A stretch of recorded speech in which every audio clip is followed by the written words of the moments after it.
pendant ce mois, c'est dans Matthieu 28. Et nous irons du verset 16 au verset 20. Nous l'avons lu, mais vous savez quoi?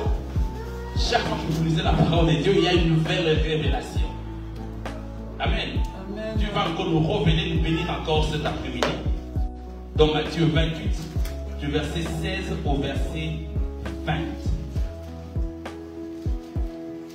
Nous allons lire dans le précieux et glorieux nom de Jésus. Les 11 disciples allèrent en Galilée sur la montagne que Jésus leur avait désignée. Quand ils le virent, ils se prosternèrent devant lui, mais quelques-uns eurent des doutes. Jésus s'étant approché leur parla ainsi. Tout pouvoir m'a été donné dans le ciel et sur la terre. Allez, faites de toutes les nations de disciples, les baptisant au nom du Père, du Fils et du Saint-Esprit, et enseignez-leur à observer tout ce que je vous ai prescrit. Et voici, je suis avec vous tous les jours jusqu'à la fin du monde. Parole de l'Éternel. Prions. Seigneur, je bénis encore ton Saint-Nom pour ta parole que nous allons découvrir encore cet après-midi. Seigneur, nous l'avons déjà lu à maintes reprises, mais Jérôme, est-ce que cet après-midi, nous puissions encore avoir un autre remarque dans cette parole? Que ton esprit qui enseigne puisse encore nous enseigner cet après-midi en accomplissant ce rôle, et aussi qui nous aide à comprendre la profondeur du mystère derrière la lecture de ce jour. Éternel, parle à ton peuple, dispose nos oreilles spirituelles à écouter la profondeur de ta parole et permette au Seigneur, cette parole, nous puissions la mettre en pratique. C'est dans le précieux et glorieux nom de Jésus-Christ, notre Seigneur et Sauveur, que nous t'avons ainsi prié. Amen, amen, amen, amen. Alors, lorsque je vais dans les Écritures, commençons à partir du verset 19, qui est en tout cas la base de notre prédication ce soir, cet après-midi, la Bible dit « Allez, faites de toutes les nations de disciples ». En fait, dans cette phrase, vous serez surpris que le seul verbe qui est utilisé à l'impératif, c'est « faites de toutes les nations de disciples ».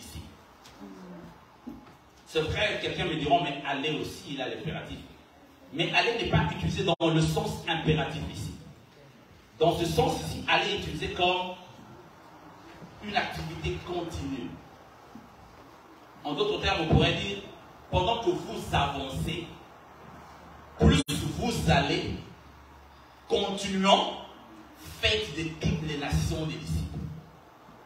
C'est-à-dire que ce n'est pas une action qui s'est faite une fois pour toutes, non. Le aller qui est utilisé ici, c'est dans le sens d'une action continue. Amen. Amen. Faire de disciples, c'est une action continue. Ce n'est pas je fais des disciples, vous allez là bien. Non. Tu fais des disciples de façon continue. Au sein de disciple, tu fais encore des disciples. Tu continues à faire des disciples. Et les disciples que tu as faits, eux vont à leur tour faire de disciples. Très important ici, Jésus s'adresse à ses disciples. Et lorsque vous lirez la Bible dit faites de toutes les nations des disciples. Ça ne dit pas faites de toutes les nations mes disciples. Amen. Amen. Donc, les disciples de Jésus étaient ces 12 là. Mais il dit maintenant, allez, les 11 là dont on parle ici, les 11 parce que Judas c'était déjà nowhere, déjà done.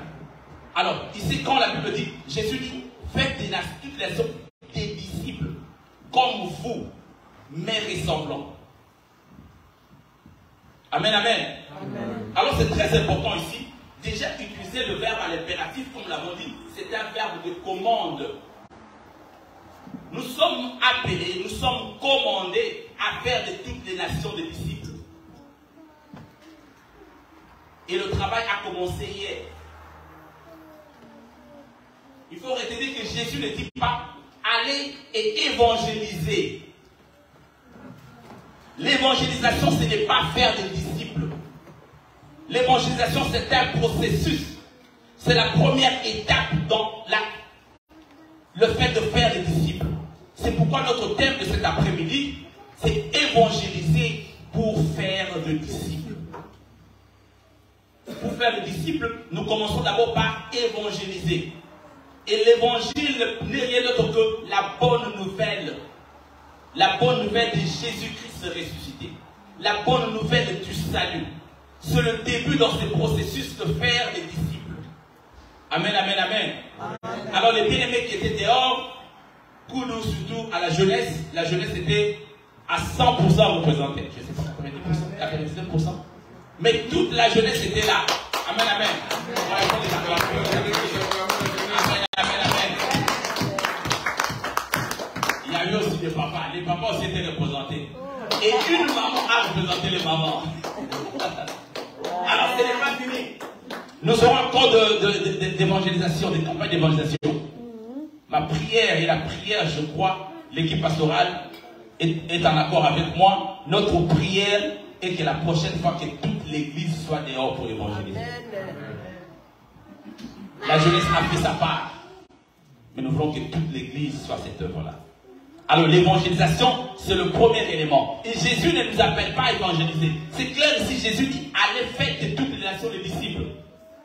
Il y a le passage biblique où Jésus a demandé d'aller évangéliser. Ou encore d'aller témoigner. Un exemple, c'est lorsque les disciples de Jean a envoyé ses disciples vers Jésus lui dire, mais est-ce que c'est celui-là qu'on attend ou on devrait attendre quelqu'un d'autre? Lorsque nous lisons, par exemple, dans Luc, nous allons rapidement lire ça. C'est dans Luc, le verset 7, le chapitre 7, le verset 22. Là, il est écrit, Jésus répond, il leur répondit, allez rapporter à Jean ce que vous avez vu et entendu. Les aveugles voient, les boiteux marchent, les lépreux sont purifiés, les sourds entendent, les morts ressuscitent, la bonne nouvelle est annoncée aux pauvres. Là, Jésus a dit aux disciples de Jean, allez lui rapporter, allez témoigner. Amen, amen, amen. Amen. Un autre exemple où Jésus parle de l'évangélisation, où aller apporter la nouvelle, c'est dans Jean le chapitre 20, le verset 18. Lorsque Jésus envoie Marie de Magdala après sa résurrection, il dit, va dire à mes disciples, va dire à mes frères que je suis ressuscité. Nous allons rapidement lire ça dans Jean 20, le verset 18.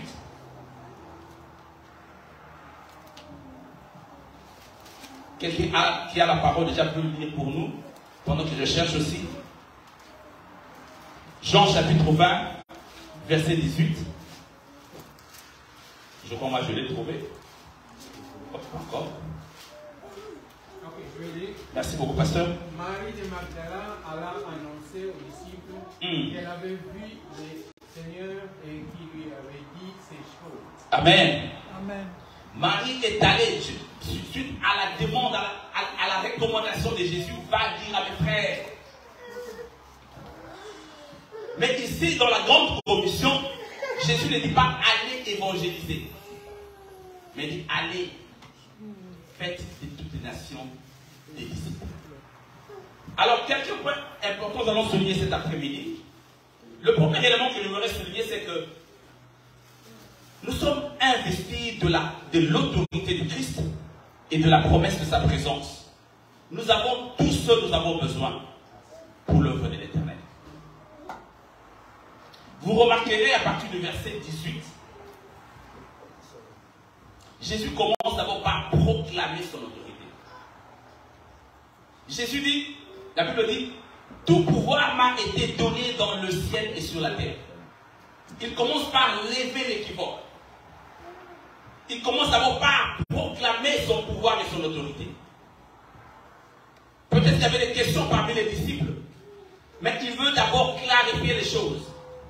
Que je suis investi du pouvoir et de l'autorité. Bien aimé, nous ne pouvons pas aller faire des nations de disciples de Jésus ou des disciples tout court sans toutefois être investis de cette autorité-là. Jésus commence par confirmer qu'il est investi de toute autorité, de tout pouvoir. Et à la fin, au verset 20, la dernière partie du verset 20, il dit, et voici, je suis avec vous tous les jours jusqu'à la fin du monde. Il commence d'abord par investir, par proclamer de l'investissement de ce pouvoir. Il est investi de cette autorité. Et à la fin, il dit, il nous promet qu'il sera avec nous. Amen, amen, amen. Amen. Ça me rappelle par exemple lorsque un chef de police, le chef policier qu'on appelle Chief Police Officer de Durham Region, il donne un mandat aux policiers pour aller arrêter par exemple un criminel. Le chef de police, il donne le mandat d'arrêt. Ce n'est pas lui qui va arrêter. Le chef de police donne un mandat d'arrêt et les policiers vont maintenant aller arrêter le criminel. Je donne l'exemple pour aller arrêter un drug dealer. Amen. Alors il faut comprendre ça. Dans cet exemple, le policier, quand il va arrêter les drug dealers, il n'est pas avec le chef de police. Amen. Et c'est risquant. Parce que si tu n'es pas prêt, il peut trouver la mort sur place. En cherchant à arrêter le drug dealer, il peut trouver sa mort là-bas. Il n'est pas accompagné par celui qui l'a investi de ce pouvoir. Le mandat d'arrêt qu'il a, c'est l'investissement du pouvoir. Il est investi de pouvoir. Parce que là, lorsqu'il se trouvera devant le drug dealer, il va montrer le mandat d'arrêt. On t'arrête. Les choses ne sont pas pareilles avec Jésus. Jésus nous a investi d'abord du pouvoir. Et il s'assure que dans l'exécution du mandat que nous avons, il nous accompagne pour l'exécution de ce mandat. C'est pourquoi c'est pas important. N'ayez pas peur, bien-aimés dans le Seigneur. Lorsque vous partez sur le champ de bataille, vous avez l'assurance, Jésus l'a dit, je serai avec vous tous les jours jusqu'à la fin de temps. Il n'est pas un chef policier qui est resté dans son bureau ou dans le département de police. Mais Jésus, il vous confie la tâche, il vous donne le mandat et il est avec vous afin que vous réussissiez à ces mandats. Amen, amen, amen. Amen. Quel Dieu fidèle. Amen. Quel Dieu fidèle. Amen.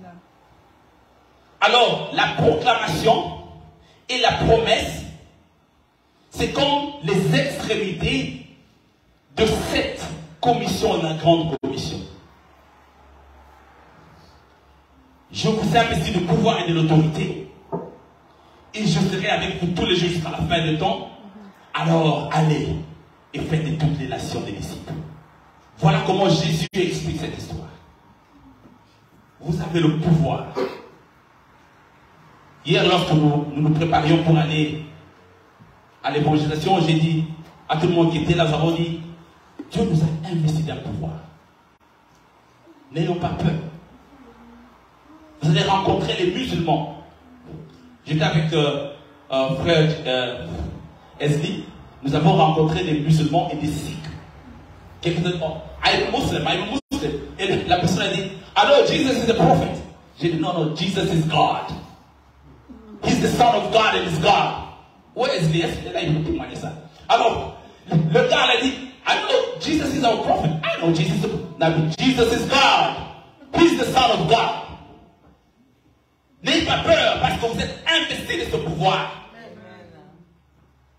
On a vu un site là, bon, il y avait des gens, quand ils voient surtout les Mundele, quand ils voient, il va de loin, il ne veut pas vous faire face. Mais nous sommes appelés à évangéliser. Amen. Et nous ne pouvons pas évangéliser sans être équipés ou encore investis de cette autorité. Bien aimé, vous avez le mandat comme le mandat d'arrêt. Vous avez le mandat, l'autorité est avec vous. N'ayez pas peur. Ça peut être dans vos lieux de travail. Évangélisez parce que vous êtes détenteur du mandat. Amen, amen, amen. Amen. Je veux dire à quelqu'un cet après-midi que vous avez ce mandat-là. Le mandat de faire de toutes les nations des disciples. Mais non pas seulement vous avez le mandat, Jésus-Christ qui vous donne ce mandat vous accompagne et il promet qu'il sera avec vous dans l'accomplissement de ce mandat qu'il vous donne. Le deuxième élément que nous voulons souligner cet après-midi, c'est que la mission de partager Jésus au monde est un appel à faire des disciples. Amen. Amen. Nous évangélisons pour faire des disciples. La question que le collègue pasteur m'a posée hier, combien d'âmes as-tu amené à Christ? Combien de disciples as-tu formé? Ça doit être une question fondamentale de tout et chacun d'entre nous. Vous partez évangéliser. Combien d'âmes vous avez amené à l'église? Lorsque je regarde l'église, je vois encore les chaises qui sont vides. Et bientôt, nous aurons complété une année d'existence ici dans ce bâtiment. Pourquoi les chaises sont encore vides? Nous avons des projets pour l'église d'aménager la place supérieure. Chercher des caméras, mettre des télévisions, des chaises. Mais ces télévisions-là, ça sera plein de poussière. S'il n'y a personne en haut. Les chaises que nous avons achetées, ça sera vide là-bas. Il n'y aura personne. Vous avez un travail à faire, bien-aimés dans le Seigneur. Que ceci devienne votre propre défi. Vous vous réveillez le matin, vous dites, Seigneur, il faut que j'amène une âme à Christ. Non pas seulement évangéliser, mais faire des disciples de Jésus-Christ. Combien en avez-vous fait? Est-ce que c'est un défi? Bien sûr, c'est un défi que Jésus nous lance maintenant. Nous sommes appelés à faire des disciples. Lorsque je pense encore à ce qui s'est passé hier, quand on a fini l'évangélisation, on voulait bien se séparer.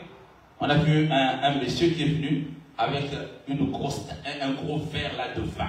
Je ne sais pas si c'était la bière ou le vin comme ça. La bière dans son verre, il était là. Et il était là, cool.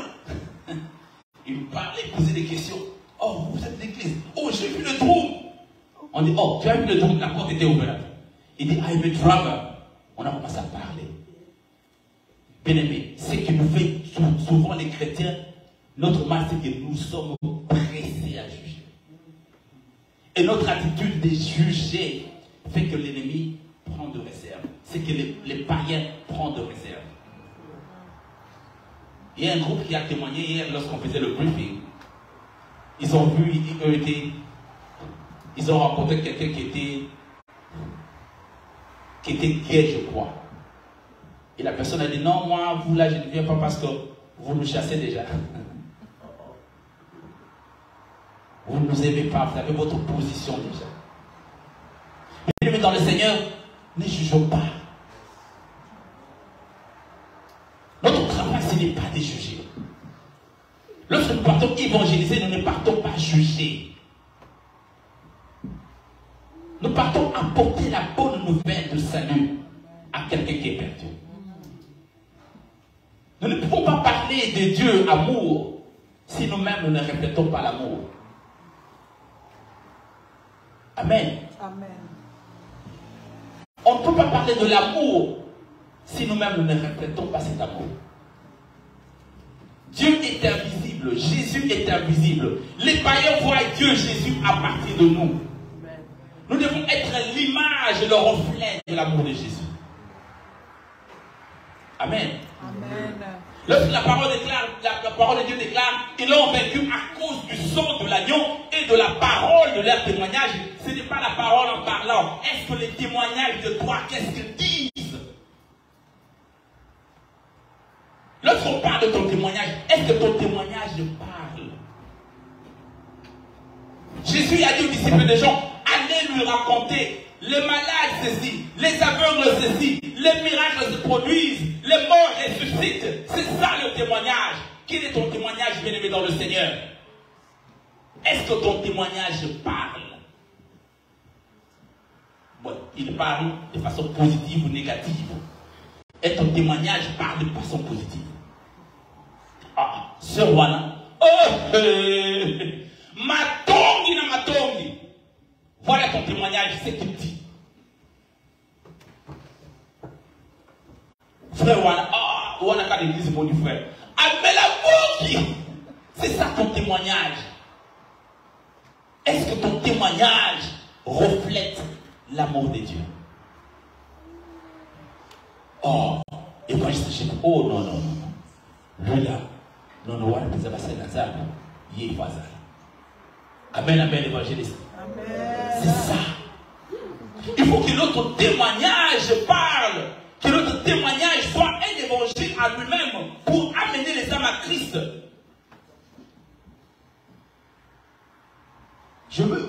donner les exemples de notre évangélisation d'hier, comme le plus aussi. Il y a l'évangéliste Pam et je crois Thérèse, ils sont allés quelque part prêcher et ils ont évangélisé 2 personnes.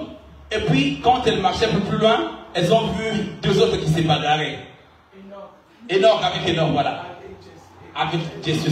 Ils ont vu d'autres personnes qui s'est battues. Maintenant, le premier couple qu'ils avaient évangélisé, ils ont dit, these people need Jesus Christ.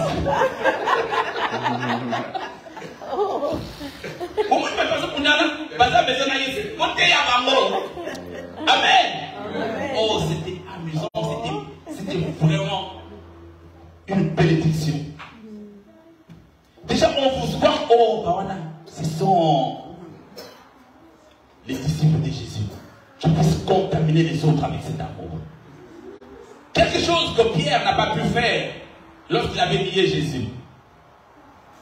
Devant la femme, Pierre pouvait faire le témoignage de Jésus. On lui dit, toi aussi tu es avec elle.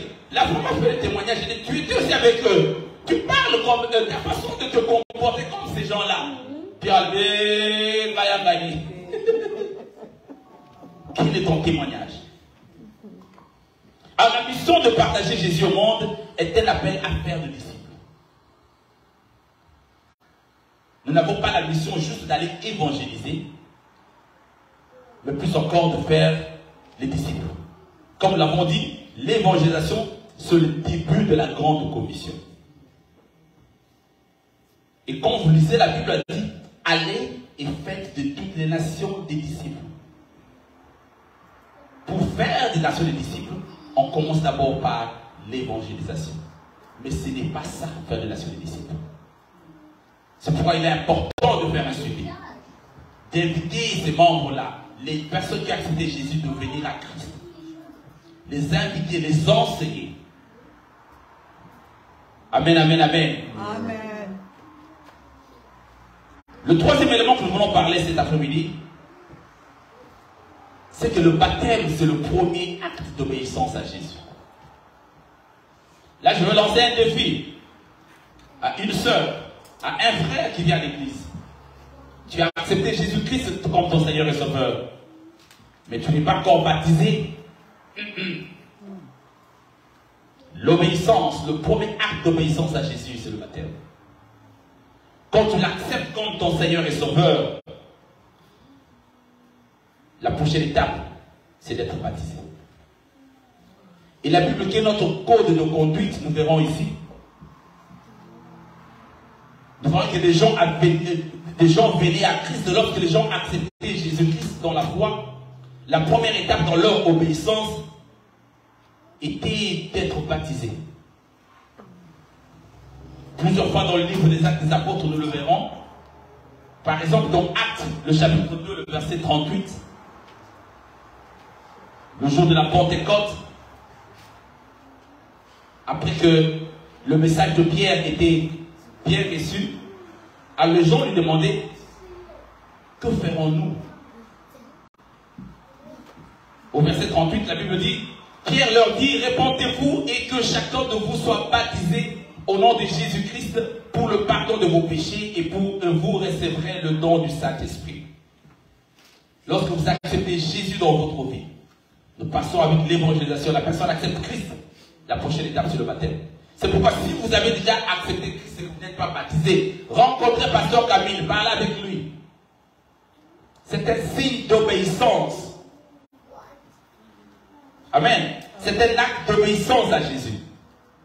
Et le verset 41, la Bible dit, ceux qui acceptèrent sa parole, la parole que Pierre prêchait, ceux qui acceptèrent sa parole furent baptisés. Et en ce jour-là, le nombre de disciples s'augmenta d'environ 3000 hommes. 3000 âmes. Ouh! La Bible est claire. La Bible parle du nombre de disciples augmentés après le baptême. Quand vous évangélisez, vous gagnez quelqu'un à Christ, il n'est pas encore disciple.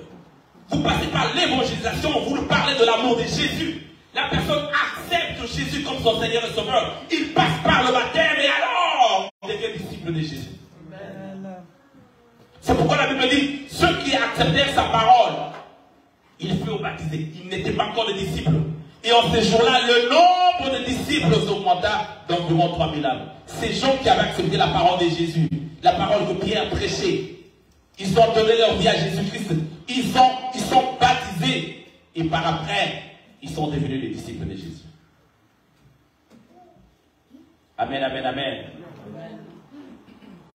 Il y a beaucoup de questions théologiques concernant le discipleship. On dit des questions qui disent par exemple qui peut être membre de l'église. Il y a beaucoup de questions. Est-ce que toute personne qui vient, j'ai accepté Christ, est-ce qu'il devient automatiquement membre de l'église? Ou c'est quelqu'un qui s'est fait baptiser? Parce que si nous voyons dans Actes 2:41 que ces disciples étaient après le baptême. Bien aimé, vous avez le temps de rencontrer le pasteur Camille, parler avec lui pour votre baptême. Et notre exemple, c'est celui de Philippe. Lorsque Philippe prêchait à Samarie, les Samaritains ont commencé à croire à Jésus.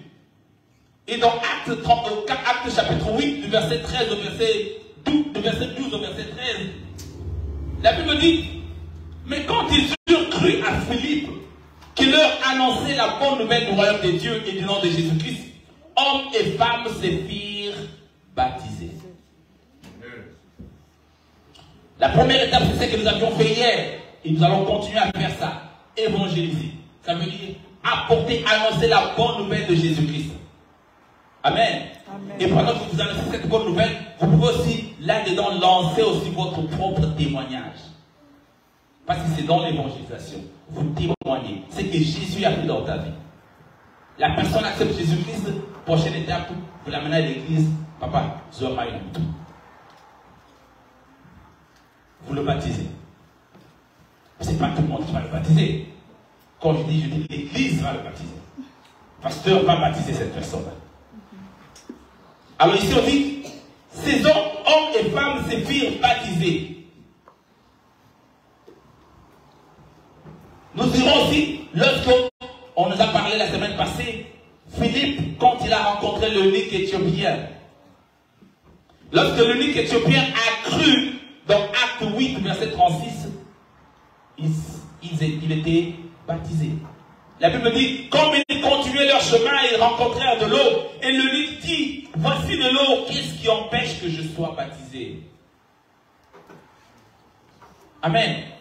Le baptême, c'est le signe, le premier acte d'obéissance à Jésus-Christ. Nous pouvons continuer aussi. Paul, lorsqu'il a recouvert la vue. Amen. Amen. Le cas d'Ananias, quand il a recouvert la vue,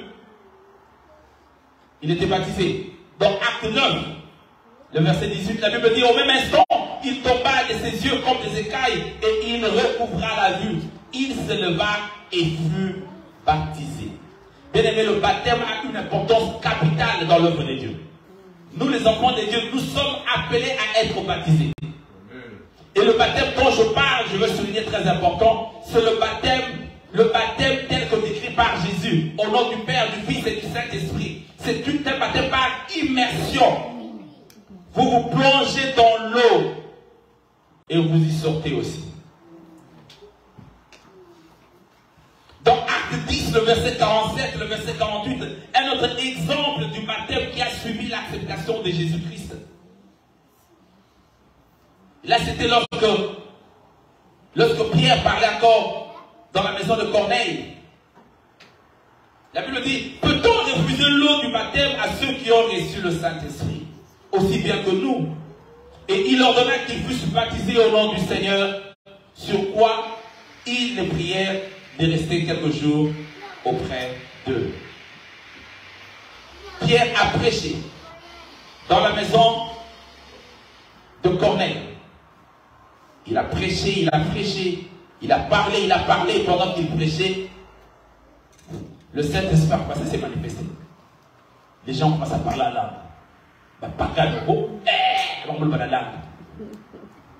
Immédiatement, Pierre a dit, est-ce que vous pouvez réviser ces gens le baptême? Parce qu'ils savaient que le baptême vient après l'acceptation de Jésus-Christ. Mais eux, ils parlent déjà en langue, l'action, le Saint-Esprit agit déjà. Très important. Amen, amen, amen. Amen. Le baptême baptême tel que décrit par Jésus, c'est un acte d'obéissance. Il symbolise la foi du croyant en un sauveur crucifié, enterré et ressuscité. La mort du croyant au péché, l'enterrement de l'ancienne vie et la résurrection pour marcher en nouveauté de vie en Jésus-Christ. Vous enterrez votre vieux homme. Vous ressuscitez avec une nouvelle identité de Christ ressuscité. Et vous identifiez à lui.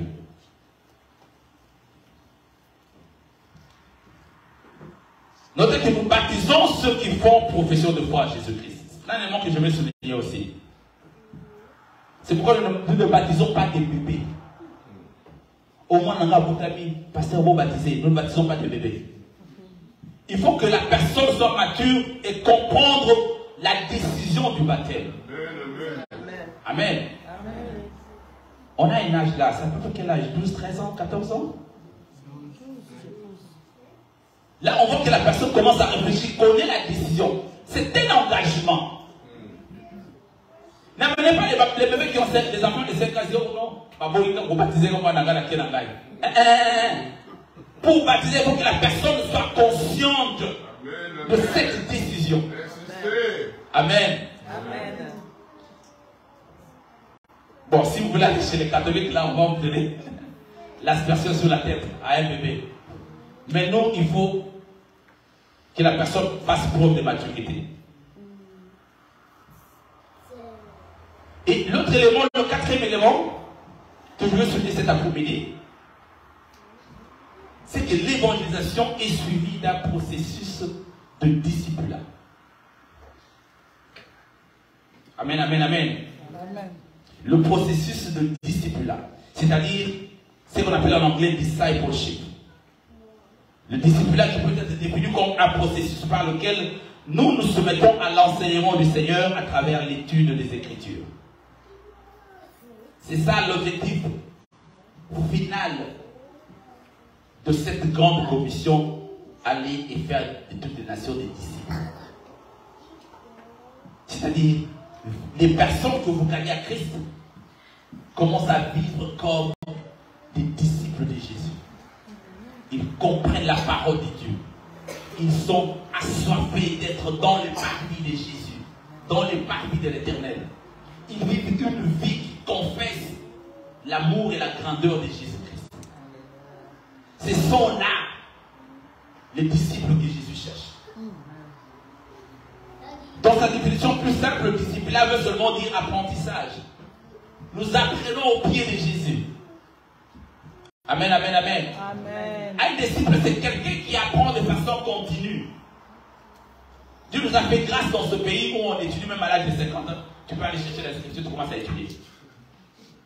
60 ans, 70 ans, on est dans sa formation, tu peux faire la formation. C'est pour montrer que l'apprentissage n'a pas d'âge. Et ici aussi dans le discipulat, on apprend de façon continue. Nous sommes là dans le Seigneur, nous vivons dans le Seigneur. Nous prenons goût et joie à des choses spirituelles. Notre nature a changé. Nous ne sommes plus tu as accepté Christ dans ta vie. Tu changes, ton vieil homme disparaît. La bière, ça part. Bien aimé, si tu as encore la nostalgie de musique de Luambo Makiani, tu n'es pas disciple de Jésus. C'est ce qui tue. Parce que tu n'es plus dans ton vieil homme. Tu ne peux plus rentrer dans ton vieil homme.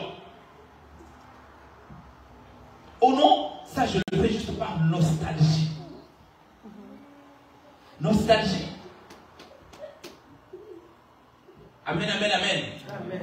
Alors cherchons à changer. C'est ça le disciple-là. Être un disciple, c'est donc vivre et partager une vie conforme aux principes de Jésus. Bien évidemment, lorsque tu te dis disciple, regarde ta vie que tu mènes. Amen. Regarde ta vie que tu mènes.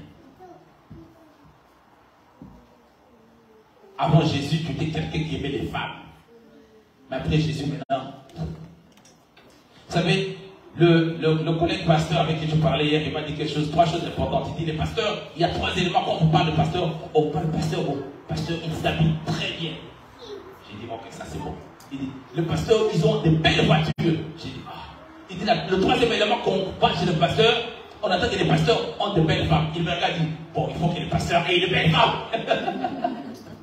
Il dit, voilà comment on connaît les pasteurs. Après ça, c'est quoi le pasteur vole l'argent de l'église?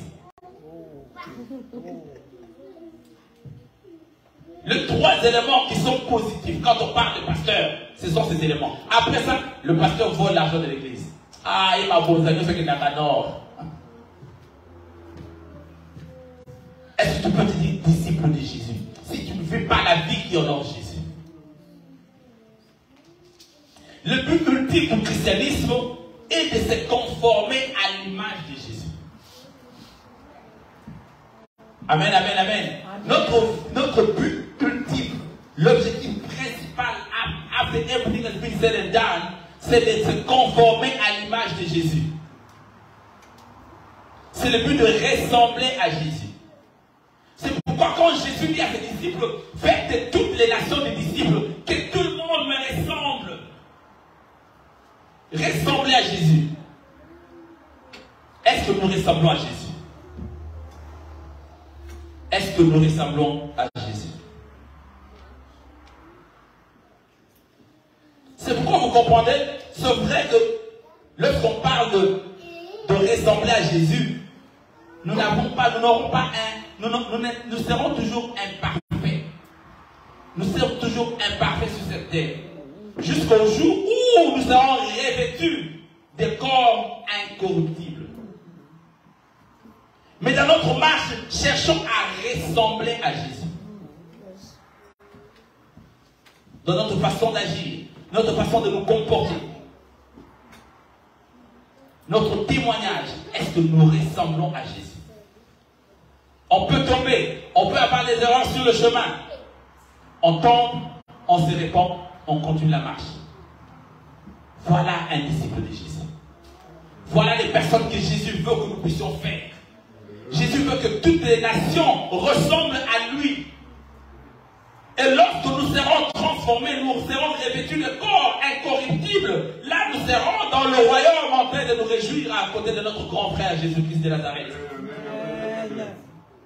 Mais sur cette terre, notre responsabilité, nous-mêmes en tant que disciples de Jésus, nous devons ressembler à Jésus, à l'image de Jésus. Et faire d'autres personnes aussi ressembler à l'image de Jésus. C'est pourquoi, bien aimés dans le Seigneur, si nous connaissons, si nous sommes réellement convaincus que nous sommes dans l'enfer, ça sera la débandade. Si nous sommes convaincus qu'il y a un enfer qui existe, alors l'évangélisation et les disciples-là doivent être pour nous une urgence. Si dans la tête, vous savez, réellement, si tu es convaincu dans ton cœur que quelqu'un qui ne connaît pas Christ, sa destinée, ça sera le feu ardent, alors c'est une urgence pour toi de faire de toutes les nations des disciples de Jésus. Tu ne peux pas laisser ta famille, tes frères, dans le péché si tu sais que le salaire du péché c'est la mort, si tu sais que ces gens auront un feu éternel en train de les brûler et ils ne seront jamais brûlés parce que le feu sera sur eux. Alors c'est une urgence, bien aimé dans le Seigneur, d'apporter la bonne nouvelle de Jésus-Christ de ressusciter à tous ceux qui sont encore dans le ténèbre. Mais si tu doutes de l'enfer, tu crois que c'est ils ont ma solo kaka des comptes, hein? Là, tu ne vois pas d'urgence. Mais si tu es convaincu que l'enfer existe, ça doit être une urgence pour toi de parler de Christ à tout le monde. La Bible dit dans Matthieu 28, le verset 20, la dernière partie, la première partie, et enseignez-leur à observer tout ce que je vous ai prescrit. Notre travail, c'est de partager non pas seulement l'amour de Jésus, mais partager aussi le contenu de son message. Nous sommes appelés à parler aux gens. La Bible dit, abandonne ta vie de duplicité. Abandonne ton péché. Lorsque tu as gagné quelqu'un à Christ, ça c'est important. Je vais vraiment souligner ça. Lorsque vous parlez de l'évangélisation, vous ne partez pas condamner quelqu'un. Toi, tu es dans le péché. Non, non, non, non. Vous, l'évangélisation, vous montrez l'amour de Jésus. Vous dites à quelqu'un, Dieu t'aime tel que tu es. Dieu t'aime avec ton péché. Dieu t'aime avec tes cheveux crépus, avec tes races. Dieu t'aime avec tes boucles d'oreilles. Dieu t'aime avec tes tatouages. Dieu t'aime avec ta vie de duplicité. C'est ça le travail que nous sommes appelés à faire. Et lorsque la personne vient à Jésus, vous commencez à l'enseigner. Vous dites, regarde la marche que tu mènes, ça n'honore pas Dieu. Et c'est là que tu commences avec l'enseignement. Et Dieu seul va transformer le cœur. Lorsque tu viens à Jésus-Christ, maintenant le Seigneur va commencer à transformer ton cœur. Oh, Nando Bala, tu vas pantalon à Ungaro. Toi-même, tu vois, Ungaro, bien dit. Tu vois ça porter ici. Ce n'est pas le pasteur qui t'a dit enlever ce pantalon-là. Non, non, non, non. Si le pasteur te dit qu'il enlève ce pantalon-là, autant en a moqué. Ce n'est pas le travail du pasteur de dire, non, bien aimé, je veux que tu vois avec des jupons ici. Tu es un homme, ne porte pas des jupons ici. Toi-même, tu vas comprendre. Le pasteur ne va pas te dire, bien aimé, je n'aime pas cette vie-là des tatouages. Le Saint-Esprit va te parler. Le Saint-Esprit seul, il est l'Esprit qui convainc. Il va te convaincre de ta marche avec le Seigneur. Il te dira, non, les boucles d'oreilles, ça n'honore pas Dieu. Pourquoi tu as mis ça? Il te dira, les tatouages que tu as, ça n'honore pas Dieu. Pourquoi? Il va te dire, la vie de duplicité, comme elle a ma qui ça n'honore pas Dieu. Pourquoi? Il va te dire, tu prends de la cigarette, ça n'honore pas Dieu. Pourquoi tu le fais? Ce n'est pas moi qui te dirai d'abandonner ça. Mais c'est le Saint-Esprit qui va te convaincre. C'est pourquoi lorsque vous vivez avec des gens qui ont une vie de duplicité, priez pour eux. Il y a des gens qui ont abandonné la foi parce que ils ont dit, ah, j'ai prié pour mon frère là, voilà comment il est toujours comme ça avec les femmes. Là, ça met la peau à l'élève. Ce n'est pas ton travail. Si quand il a passé là, et t'en prie que le Saint-Esprit transforme. Amen, amen, amen, amen. Amen. Notre travail, ce n'est pas de condamner. Notre travail, c'est d'évangéliser, de baptiser et d'enseigner. C'est pourquoi la Bible dit, Jésus dit à ses disciples, très bien, faites de toutes les nations des disciples, en les baptisant et enseignez-leur à observer tout ce que je vous ai prescrit. Jésus ne dit pas, allez les transformer, allez les condamner. Parce que lui-même ne nous condamne pas. C'est pourquoi lorsqu'on a amené cette femme qui était prise qui était en plein adultère, on l'a amenée, les gens pensent, sûrement qu'il y avait encore ces temps-là, il y avait des pierres qu'on appelle des pierres cunéiformes, qui n'ont pas de forme. Les parents ont sondé. La pauvre dame était comme ça. Sûrement qu'il n'y avait plus d'issue. Chacun venait avec la forme de sa pierre.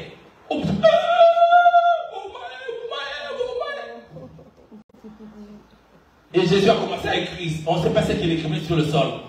C'est moi qui écrivais la liste des péchés de chacun d'entre eux. Et il y avait quelqu'un, on donne un exemple, un cambouillard qui vient comme ça, il voit son nom écrit avec les péchés. Toi tu as vu voler, toi tu as vu ceci. Ça c'est moi. Quelqu'un d'autre vient comme ça, il voit le nom écrit avec la liste de ses péchés. Ils ont commencé à déposer des pierres, un après l'autre, ils sont partis. Et qu'est-ce que la Bible dit? Quand Jésus a regardé la femme, elle dit, la femme sûrement elle a les yeux fermés. Jésus dit, ouvre les yeux là. Est-ce que tu as vu encore quelqu'un ici? Elle cherche. Non, je n'ai vu personne. Qu'est-ce que Jésus lui a dit? Moi non plus, je ne te condamne pas. Voilà un disciple de Jésus. Quand vous partez gagner une âme, vous ne partez pas directement condamné. Il y avait un jour une soeur qui m'avait posé la question, elle dit, Pasteur Mike, bon, si quelqu'un il s'appelait, avant le changement de sexe, la personne s'appelait Jean, maintenant elle a changé, elle dit, appelez-moi Jeanne. Should I call him Jeanne ou him or her? Je dis non, appelle le nom qu'il veut. Tu ne condamnes pas. Il devient Jeanne, appelle-le. Jeanne, how are you?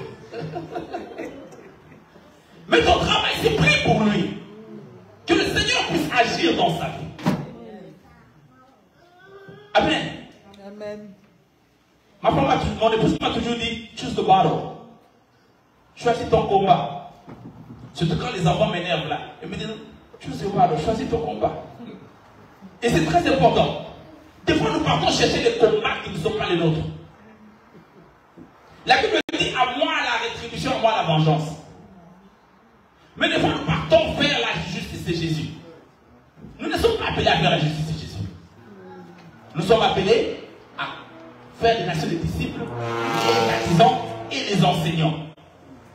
Les trois rôles. D'abord, c'est d'ailleurs un seul rôle, mais qui s'est fait en deux étapes.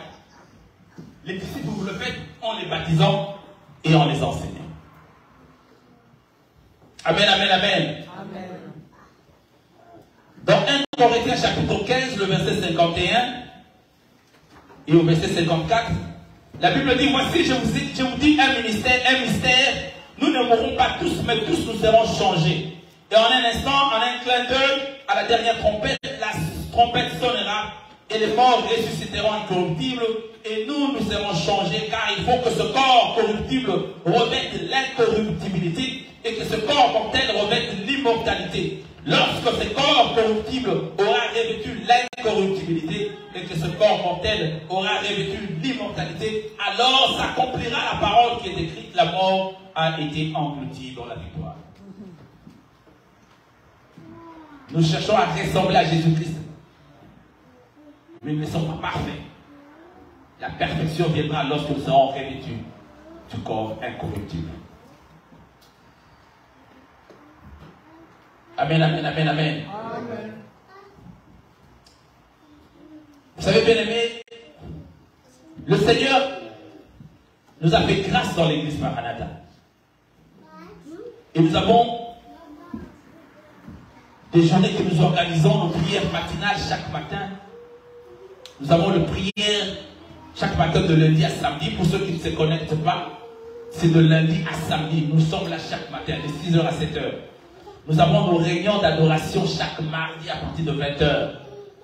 Pour 30 minutes seulement. Nous avons nos réunions d'intercession, la prière de mercredi, chaque mercredi à partir de 19h30. Nous avons aussi des réunions bibliques. Évangile GP, c'est encore, nous avons des réunions bibliques chaque jeudi. Nous avons un programme bien conçu. C'est pour que chacun de nous soit participant. C'est pour que nous puissions apprendre à devenir de vrais disciples de Jésus. Notre foi ne peut s'accroître qu'à partir de la parole.